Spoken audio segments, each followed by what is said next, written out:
I know, boys and girls, you really like this book because when I'm in the afternoon with Miss Nina, you always want me to read this book to you.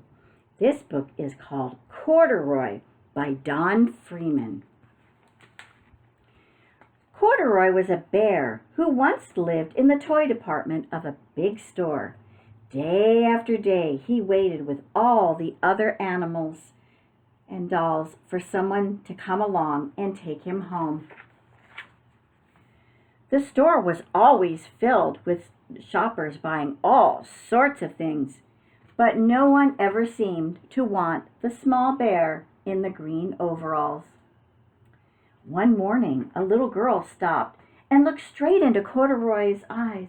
"Oh, Mommy," she said, "look, there's the very bear I've always wanted." "Not today, dear," her mother sighed. "I've spent too much already. Besides, he doesn't look new. He lost a button on one of his shoulder straps." Corduroy watched them sadly as they walked away. "I didn't know I lost a button," he said to himself. "Tonight I'll go see if I can find it." Late that evening, when all the shoppers had gone and the doors were shut and locked, Corduroy climbed down from his shelf and began searching everywhere on the floor for his lost button. Suddenly, he felt the floor moving under him. Quite by accident, he had stepped onto an escalator and up he went. "Oh, could this be a mountain?" he wondered. "I think I've always wanted to climb a mountain." He stepped off the escalator as it reached the next floor, and there, before his eyes, was the most amazing sight.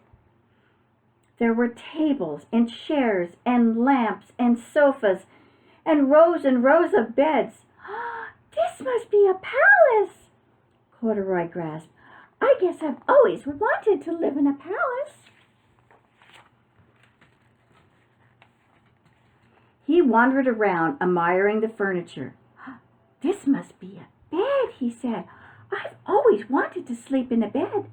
And he crawled up into the large, thick mattress. All at once, he saw something small and round. "Why, there's my button," he cried. He tried to pick it up, but like all the other buttons on the mattress, it was tied down tight. He yanked and he pulled with both paws until pop!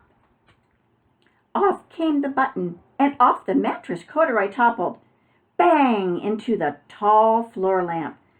Over it fell with a crash. Corduroy didn't know it, but there was someone else awake in the store that night. The night watchman was going on his rounds on the floor above. He heard the crash and he came dashing down the escalator. "Now, who in the world did this?" he exclaimed. "Somebody must be hiding in here." See him right there. He flashed the light under and over sofas and beds until he came to the biggest bed of all. And there he saw two fuzzy brown ears sticking up from under the cover. "Hello," he said. "How did you get up here?"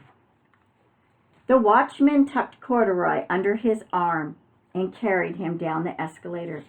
He set him on the shelf in the toy department with the other animals and dolls. Corduroy was just waking up when the first customer came in to the store that morning, and there, looking at him with a wide, warm smile, was the little girl he had seen the day before. "I'm Lisa," she said. "You are going to be my very own bear. Last night I counted what I saved in my piggy bank, and my mother said I could bring you home." "Shall I put him in a box for you?" the saleslady asked. "Oh, no, thank you," Lisa answered, and she carried Corduroy home in her arms. She ran all the way up 4 flights of stairs into her family's apartment and straight to her own room. Corduroy blinked. There was a chair and a chest of drawers, and alongside a girl-sized bed stood a little bed just the right size for him. The room was small, nothing like the enormous palace in the department store. "Oh, this must be a home," he said. "I know I've always wanted a home." Lisa sat down with Corduroy on her lap and began to sew a button on his overalls. "I like you just the way you are," she said, "but you'll be a little more comfortable with your shoulder strap fastened." "Oh, you must be a friend," said Corduroy. "I've always wanted a friend." "Me too," said Lisa, and she gave him a big hug.